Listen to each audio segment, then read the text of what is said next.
This is Psyched for Sanity. I'm one of your co-hosts, Dr. Tara McKelvey-Parker. I'm a licensed clinical psychologist. I specialize in assessing and treating complex trauma and attachment wounds from childhood.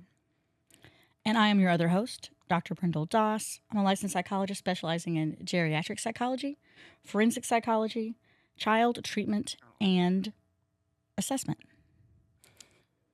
And I had a weird experience this morning. Okay. Yeah. I'm always up for hearing about your weird experiences. I know, you're a good friend. Very tolerant. We record pretty regularly these episodes, and this morning I was pulling out of my driveway and I really was so excited, and I was really giddy and happy. Giddy? Yeah. I was so excited to record this morning. I don't know why. Wow. I know why, but I mean, I was just really like happy and like really like pumped. And I was like, And I noticed that because I'm not someone that would identify walking around as feeling very like happy all the time. That's just not how I That's not how you are. No. You're not just giddy all the time No, about everything. I don't think I'm like a happy person. But I noticed very specifically that I was specifically happy about recording this morning. Yeah, you don't usually like the word happy. No, I really don't like it. Yeah, you have beef with happiness. I have beef with happiness. I have a lot of beef with happiness. This is the problem with happiness. You know, it's very like, I feel like it's unidimensional, happy, sad. Right. And I feel like the word happiness so rarely describes my internal emotional or affective experience. But I know I'm not sad. Yeah. And I just feel like happiness, like I think of happiness on Christmas morning when you're like super excited to open gifts or be with family or see someone else open up your gifts. Right. Or birthdays or like big events. That's when I associate the word with happiness. And that got me thinking about, the emotion of happiness. Yes. Yeah, because I think a lot of people think that the goal in life is to be happy. Exactly. But you're describing happy as this giddy, really excited, Right. like ramped up state. But more, I think right. I think I'm not alone in that. I think a lot of people really think that happiness is supposed to be this like super like intensive experience, and I don't know if that's how it shows up. That you feel happy all the time, and Yes. happy is like an emotion that needs to coexist with a lot of other emotions. Happy, sad, Right. angry. All of these things are really normative. So if the idea in our brain or if the expectation is that we're happy all the time, Yeah. then it's like none of these other emotions are okay. We need to sort of be good all the time. It puts a lot of Right. pressure on this idea that happy looks like that, Yeah. when really happy or It's so different in our research. it's different. I mean, what the goal of life is to be more fulfilled. Well, yeah, to find meaning. Yeah, more content. Yeah, what I've done, like in our conversation about this episode, is I realized that happiness, in terms of the definition, is not that giddy, intensive, overwhelming state. It's more like calm, comfortable contentment, connected to purpose and meaning. Mm-hmm. You know what I mean? Mm-hmm. Yeah, it's not that high energy, giddy. Everything is really great. Right. It's more basically like when someone says, "Oh, how are you doing?" "Oh, I'm doing okay." It's actually meaning, "Oh, I'm okay." It's not the social niceties that we often say to not tell someone that we're struggling, That right? actually people can feel okay. Comfortable. And so comfortable. Calm contentment. Comfortable, right. So we wanted to do an episode on happiness because we thought, well, this is a really misunderstood one, So misunderstood. right? I mean, happy is happy by definition, but the goal of life is to be happy in this other way, this calm, content, comfortable. I really do feel like I'm okay. And I know what I'm doing in life, and there's meaning in it, and I feel fulfilled, and that is inclusive of a broad range of emotions. Happiness, quote unquote, being one, but also negative emotions and experiences and trials and tribulations and hardships kind of can coexist. Yeah, being a person that is overall like an overall happy person does not mean that hard feelings don't show up. Exactly. Right, exactly. Yeah. So it's like it's this sort of more robust way of being, sort of, or feeling. More confident. Yeah, more confident, comfortable, anchored in meaning, fulfilled, and Yeah. able to tolerate and experience a bunch of different things, positive Right. and negative. Yes. And And that's where, like, I feel like in our research together, we're talking about this, and it really, I think it confirmed my beliefs and my beef with happiness with the word. right, because the whole time we were thinking about this, and doing our research, and then everything that we researched was what you were already saying. And I I was know like, I felt very validated. you felt very validated, because at first I was like, why do we need to do an episode on happiness? I know. I was like, meh, Well, hard pass. but listen, we in our research, it's one of the most searched topics. Like, how do I feel happy? Well, I think it's because this episode helped me realize what life really needs to look like, because I think I'm one of those people who probably like unintentionally falls into this trap of Right. thinking that we need to feel happy, meaning Like Christmas things are morning every good, day. or at least that things are just good, like positive. More, I don't like the negative stuff in there so much. Oh, so you really, yeah, because on Christmas, but think about it, Christmas morning, there's that extreme, swing towards the positive. So Right. that's that same vibe.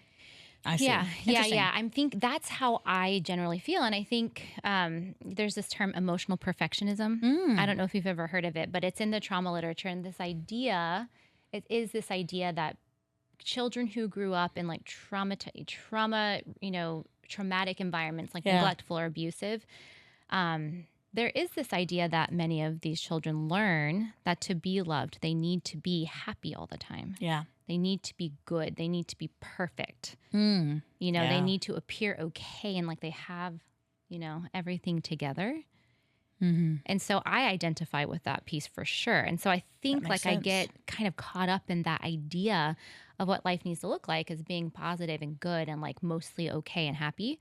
So this episode was actually really good for me because I Yeah. was able to really think a little bit about like, oh, well, if this is what we're shooting for and this is what happy actually is, not Yeah. this other idea, then I think I feel that way more than I knew. Oh my God. Yeah. Stop the presses. Yeah. Tara feels happy. Yeah. Like the way that Calm, comfortable, confident, contentment. Yeah, punctuated by moments that are freaking hard. Sure. And sometimes it feels like I'm not going to get out of those moments. Like it feels like I'm going to be caught in them forever. Sure. And so there's still some work to be done there. But in thinking about this, like going over the cognitive, the physiological, the Sure. behavioral, like this idea, I was like, wow. Like I think I'm like there more of the time than I thought. And that was cool. So I Absolutely. dismissed happiness, but Well, what I It love was- that I also kind of like clung on to in our preparation for this conversation today was, and you mentioned this earlier, that happiness widens our perspective. yes. Yeah. So that That was was one pretty of like helpful too. that was super helpful. And one of the things where I was like, okay, then I think I probably feel this more of the time than I know, because so cognitive Yes. manifestations of happiness. Happiness, or this sort of calm, content, right, Yep. fulfilled state, broadens our thinking patterns. Yeah. It helps us see more options. More perspective, Right. more alternative. When we're anxious or we're really angry and we're having Sure. an argument with our partner, then it's very, very hard to see their perspective. We may like be, hell-bent on winning. Right. But when we calm down, right, and we like take care of ourselves, this is just an example, we can kind of calm. Well, the same goes with Then- depression, which is like yeah. our stuck sadness that we've talked Yeah. about in the past. Yeah. Is that describe like a depressive episode or feelings of depression is like a narrowing where your view kind of goes smaller and smaller, like to pinpoints. Everything sucks. And you don't and see- I suck and life is terrible. And Right. Yeah, you cannot see outside. It's not the widening perspective right. that encompasses happiness. Exactly. So I was like, oh, that's really cool. Okay. And then, happiness promotes creativity, Mm-hmm. optimism. So Absolutely. when we feel happy, we feel creative. Mhm. It is also, so when we feel happy, in general, things feel safe, manageable, and meaningful. I love that. I Yeah. really love that too. It feels really like calming just to even Yeah, even saying say it. out loud. Well, and I think like prior to our preparation, I knew how I felt within my body and my brain for the most part related to in like day to day, but I did not associate that with the word happiness because of my Right. beef with the word and how Right. it's misunderstood in our popular, lexicon, our popular culture. And now I do like, oh, I'm almost like reclaiming the word. Yeah. You're like calm, oh, comfortable. like, Oh, I I am. felt that Oh, way. I am. Well, it's like I am a happy person. confirmation, Yeah. validation. Oh, absolutely. Yeah, which feels really good because you now have like that for this state of, the sense of being or state of being. Like, yeah. But because I don't think that people would describe me as a happy person. Right. Well, yeah, you can be a sourpuss. A little sourpuss sometimes. That took a turn. I wasn't expecting that. Could we put a want here? Want. But I have seen, I've seen you be in your negative feelings. So I know that like you're not. Oh yeah. Just bouncing around like happy-go-lucky, positive all the time. But what I love is the kind of reclaiming and understanding and the word in a deeper meaning. Yeah. It now definitely you allows understand. me to identify more with the word. Yeah, and you like physiological. So let's talk a little bit about physiological sort of manifestations of this state, like what you might notice in your body if you were feeling. I think for me, it would show up in like a warm feeling in my chest, maybe. Like my shoulders would be relaxed. Yeah. What about for you? I definitely think about body being at ease. Yeah, no tension or less tension. Less tension, like actually feeling like your body can relax. Then the muscle tension, the warmth. I notice that sometimes. I think just energetically, it's not hyper. It's not. It's and it's not shut down. It's kind of regulated. Yeah. Exactly. In the middle, calm. Just feeling like, calm, content, comfortable. Absolutely. Okay. What about behavioral? I don't know. Just kidding. I did it right then. Did you see it? Did you see it? Smiled. Why are you scared? Why is that your reaction when I smile at you? When you raise your eyebrows. Well, I can't help where they go. It starts making me think about the caterpillar from Alice in Wonderland. Wow. Just because you do the eyebrow thing like he does in the... I don't think I saw that one. Okay. Well, that's what I'm thinking about. And so it throws me off every time because I'm like, that's what's going through my head. I'm not scared. But your face was like, ugh. Well, maybe because the caterpillar in Alice in Wonderland. And that's why I don't think I saw that one. I think I was afraid. That movie's a little creepy. Yeah, I don't do creepy. Scary. Even if it's, I'm not a creepy gal. There's something, well, I actually do think there's backstory about that movie. The people who made it and drugs being involved. Oh. Yeah. Oh. Right. That's a different episode. Yeah. So, behavioral manifestations of happy. Yeah. Smiling. Feeling connected. Right. Right, like we just did there. Well, I think also when you're feeling connected, you make more eye contact. Yep. Smile more, your body language is more open. You look up more than versus looking down, potentially. That's true, yeah. Or maybe, eye contact. Right. Instead of looking away. I know I do that when I feel anxious or ashamed. Right. So it's more connected. You can kind of more spontaneous. Okay. Right? I would say, right? Like a bit more spontaneous, playful. I like that too. Yeah. What else? Creative. Mm-hmm. More open, like you said. Which connects that creativity. Yeah. So I think those are all what sense. you might notice if you're feeling happy or content. What about, so why is it hard for some people? This one was interesting for me. I didn't, at first I was like, why would it be hard for people? Yeah, this is our experience when we were writing this episode. She's like, how is it hard for people to be happy? And I'm over here like... She got so mad at me. Do you hear what is coming out of your mouth? It is very hard for some people to be happy. I understand. I understand people that have clinical depression. And as soon as I said it, the daggers that you shot at me with your eyeballs were like piercing. I was like, okay, well... Well, I am one of those people who it has been sort of a struggle or a battle to feel that feeling. Yes. So not as much as I thought after reorienting and reorganizing my understanding, but still much harder. Yeah. And I think about things like creativity, which is something that I value and something that, like, just as an adult woman, I'm getting to think about and, like, in terms of expressing my creativity. Sure. Because growing up the way that I did, there was not a lot of, support around creativity, but also just emotional safety Sure. to be able to be creative. Or to explore. To explore, yeah, because creativity is an exploration. 100%. So is being happy, because being happy is open to new experiences. Widening your view. Being happy means that you're connected. None of that stuff feels safe for people who experience, neglect or abuse. Right. So it can be really hard for some people to feel happy. Well, I think then you talked about, which was really important, I think, that, people often, it's like they don't deserve. Exactly. They don't deserve to feel happy. Don't deserve to feel happy. Don't even know what that means, what it looks like. Right. There are so many day-to-day obstacles, just sort of like surviving or putting your one foot in front of the other. Sure. Just going on.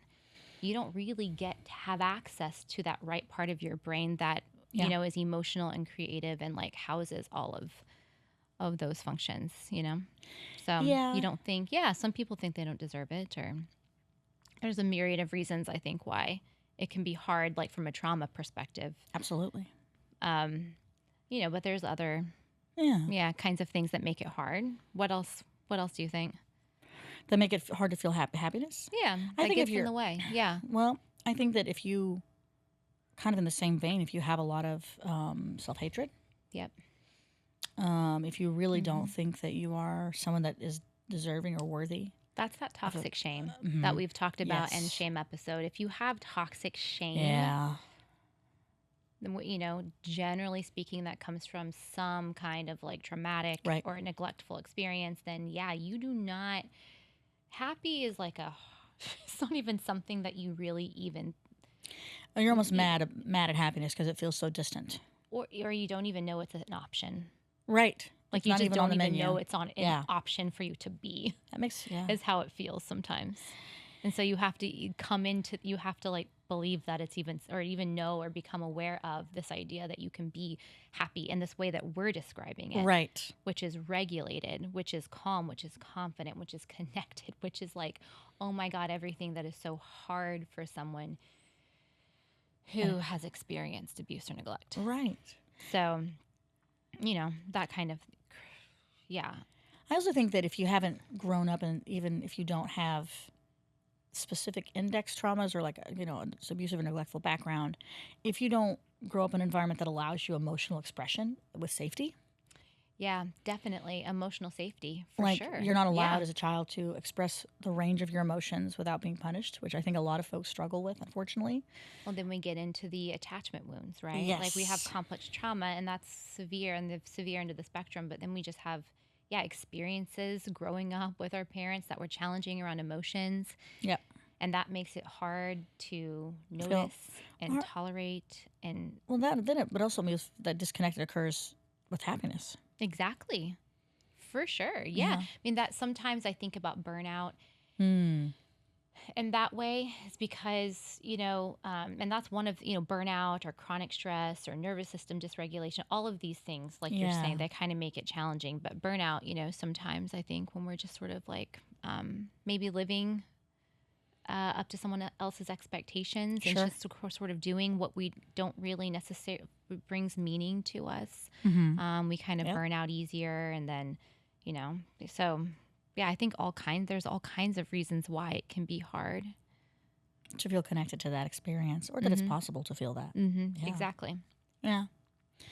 I think in terms of happiness, there's something that was just so striking, and I don't want to mess it up, so I'm going to read it. Okay. And then we could talk a little bit about what supports well-being and yeah.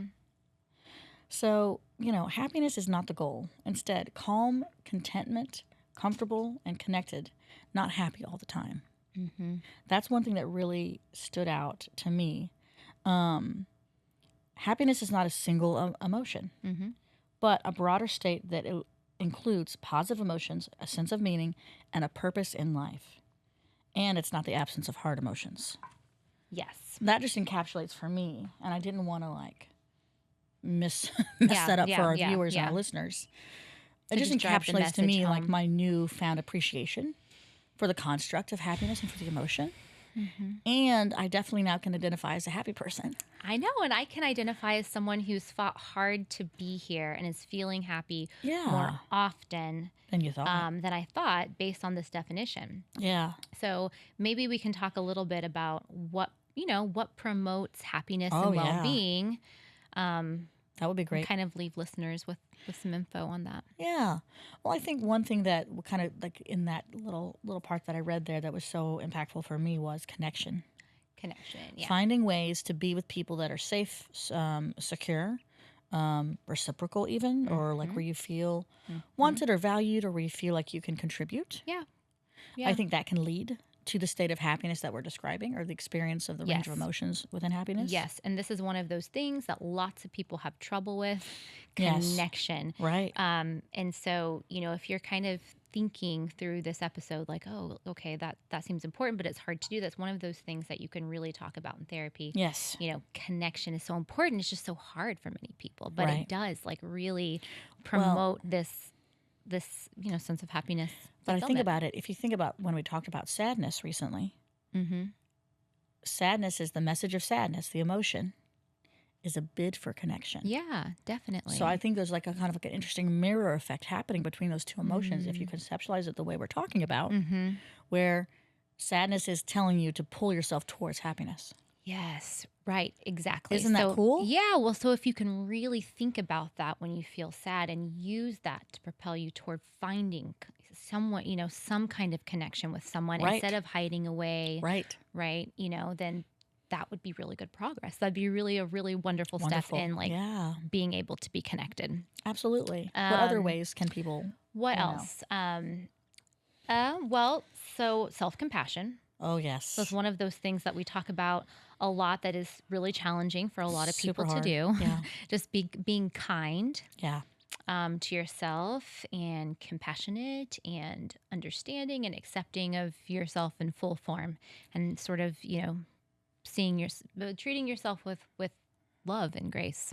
And that is, I think we should always, like, anytime we talk about a thing like this, we don't ever want our listeners or our viewers to think that this is easy to do. Yeah, I mean, for some it can be. Some it can be, and for a lot of others it's not. It's really hard. Another stepping stone toward health and growth. Right. So in terms, if you're listening to this episode and it's sounding so nice to feel this way, because when I heard the definition, I felt it was great. It felt really calm. It felt really wonderful. I was like, this is lovely. Like, I want this. I think so. If you're thinking about, like you can definitely, you can make changes, even if it's hard. And one of them is to think about your emotions, really, and try to treat yourself with love and grace, even though it's super, super hard. It's like taking one little just sort of step in that direction. If it's something that you value, if it's something that's important to you, we just take one step at a time. Yeah. And it can take a while, but it's worthwhile. I think another way people can kind of get on the pursuit of this type of experience we're describing in terms of happiness is, I think, maybe giving back or contributing. Yeah. Generosity, giving back, like, for sure. Right. That can definitely help. If self-compassion feels too hard or really impossible, which is a tricky one, then looking at ways to give to others and contribute to something you care about would definitely, from my mind, promote feelings of how I now view happiness. Calm, comfortable, contentment, confidence. Yeah. Appreciation. Yes. I think emotional flexibility is another big one. And that is just being able to get comfortable first with this idea that negative emotions are good. Yeah. Okay. You have to feel all the feelings. That's a tricky one. Getting on board with negative feelings are good and healthy. Even if we don't like them. Even if we don't like them. And they're messengers, and you can get through it. It will not last forever. I promise. I promise. It's the shame and the meaning you're attaching to the feelings that are not great. Okay. If we can really understand that piece first. Sure. I think that's really, really important. And I think we also want to honor, there's a difference between feeling sadness and experiencing stuck sadness, which is depression. Yeah. I always want to put that caveat in there and that thoughtfulness about serious depressive episodes can feel like they last forever, and they can be very encompassing. Yeah. But I think emotion as we've described it in our Emotions 101 series, which we are soon to be concluding. True emotion in the purest form does not last forever. And that is that is a gift and a curse. Messengers, it's giving you information. They're meant to be here to guide you about what you need and what to do and how to move through life. 100%. Right? They're super important. So emotional flexibility is like acknowledging that, right? Being able to sort of notice and feel and regulate through without attaching all of this negative meaning to the emotion, which keeps us kind of stuck in depression or, chronic stress or whatever. We get trapped in them instead of being able to fully process them out. Right. And I think in the ways we've been describing and trying to. Absolutely. And I think when we can embrace this new, as we discussed, this new model in my mind of happiness, I think it's more likely that we can learn to tolerate the other parts of our feelings, and that, if emotions are messengers, and then they operate the same way of like the nerves and the ends of our fingers do. They inform us about the world around us and give us information, and it can really change our perspective. Yes. On the harder parts of that message. Yes, and help us keep working toward these goals of connection and spontaneity, and if that's something that you value, or self-compassion, or all of these things that we need to feel happy. We just have to, the emotion piece is really important. So emotional flexibility. What else? The only other thing I can think of is like nervous system regulation, just in general, for people with really high anxiety or like a high level of fear or lack of safety in their bodies. Yeah. That kind of thing like runs the show. And it is like, we stay in like some overreactive, maybe busy state a lot more of the time. Yeah. And so then we're really like, don't give room for things that are going to allow happy necessarily, if we're kind of always like running for safety and doing. Yeah. So like, it's probably harder to feel fear and levels of happiness at the same time. It's possible, but it's harder. It's way hard. That's what is a challenge. That's challenging for me, because I feel a lot of anxiety and this sort of hypervigilance and fear, danger. Right. It's not safe all the time, or it doesn't feel that way, because to put that down, to focus on something that's good for me, or that's creative, for instance, or that feels connected, because I'm always sort of like bracing for impact. So if you're like, if you're sort of in a constant state of anxiety, that is very challenged. So the things that we've talked about to activate the parasympathetic nervous system, in previous episodes, like I think that is key for promoting the state we're talking about. Well, I think it gets you back towards happiness. Exactly. Yeah. Calm, content, no tension. Like that's going to take some real effort in trying to, again, calm your body down through some of the activities we've talked about. What are you, as we're looking at this episode and this new kind of view of happiness, what are you taking away from today and from our planning and preparation from it? What do you want everyone to know is important for you about this? Well, maybe this would, doing this makes me feel hopeful. Wow. Yeah, I feel hopeful, actually, right. after talking about it and thinking about it, because even though, like I've not really, I've been, trying to heal and like doing, this whole like self work for the past 2 years. I don't really know what I'm doing. I'm just kind of like doing what I think I should be doing. I'm just like trying to feel better. I'm trying to feel happy. Like I didn't know this was like exactly what I was reaching for. But it just feels hopeful that even if I didn't really have a path, and I'm a psychologist here with a PhD, I was just throwing stuff at the wall, like, different strategies or different therapies or different, whatever, reading books, like really trying to figure out, how I can grow and heal. But I'm here and I feel like this is happy. Like I feel more happy more than of the time than I thought, even though I didn't know it was what I was reaching for. Right. And also didn't exactly have a clear path. So I think people can do it if they just sort of like take one small step in the way that we're talking about.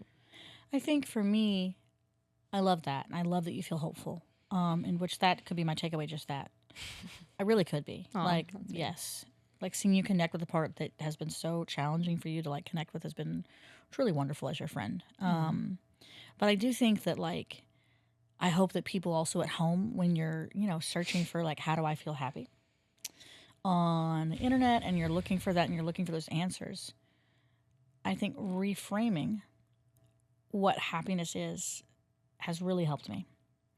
And I'm taking away how sometimes just a gentle shift in your perspective and having more knowledge and understanding of a construct that I kind of honestly thought was kind of one-dimensional is so much more complex and important than I previously gave it.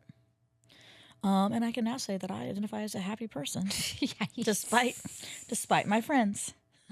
And on that note, you really needed to say that again. You really need everyone to know you're a happy person. I am.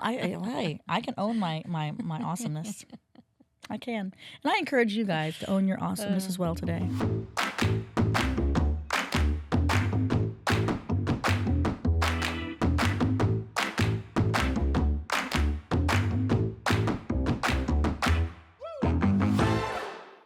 This podcast is intended for informational and educational purposes only and is not a substitute for therapy, diagnosis, or any kind of professional mental health treatment.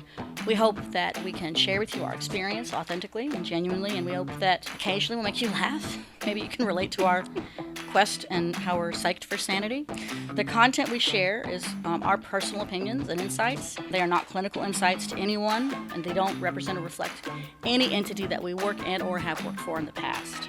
But if listening to this podcast has made you think, we really encourage you to seek out a mental health professional in your area.